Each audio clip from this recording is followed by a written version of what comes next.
Hello mga ka-Mars! For today's video, papakita ko sa inyo ang pangunguha namin ng bulaklak kasi nakapagpaalay kami ng June 9. So nakapanguha kami ng bulaklak dito sa cemetery sa Bago.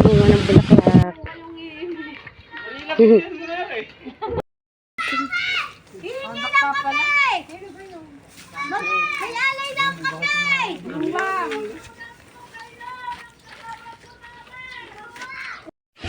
Tapos mga ka-Mars, nung nakapanguha kami ng bulaklak, so nagutom kami, kumain kami sa inasal. Yan, dapat magsasangyup kami kaso wala daw available na lamesa. Kaya naisipan namin, inasal na lang kasi only rice din. So yan, kumain kami ng mga tropa pits. Tapos umuwi kami at naghimay ng bulaklak. Tapos ito na yung paalay namin ng gabi. Yan, ito po yung team namin ng Greymus Song. Iba dyan wala pa. Kasi nasa abroad po. Madami na po kaming OFW ng mga lalaki na wala dyan.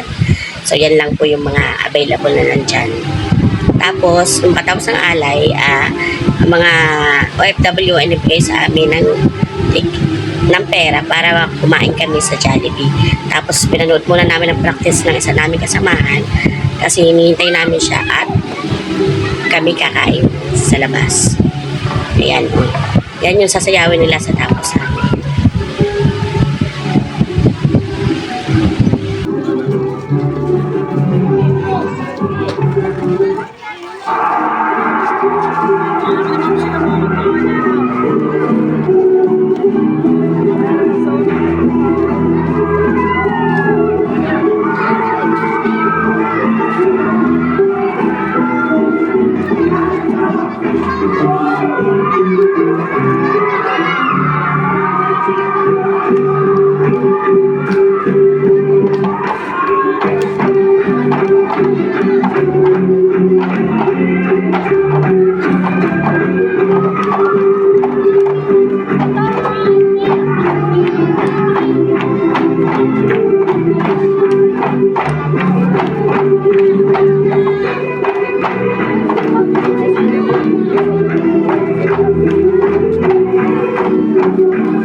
Nung makatapos po makapag-practice yung kasama namin, so nakarating na po kami ng Jollibee na Manghinaw.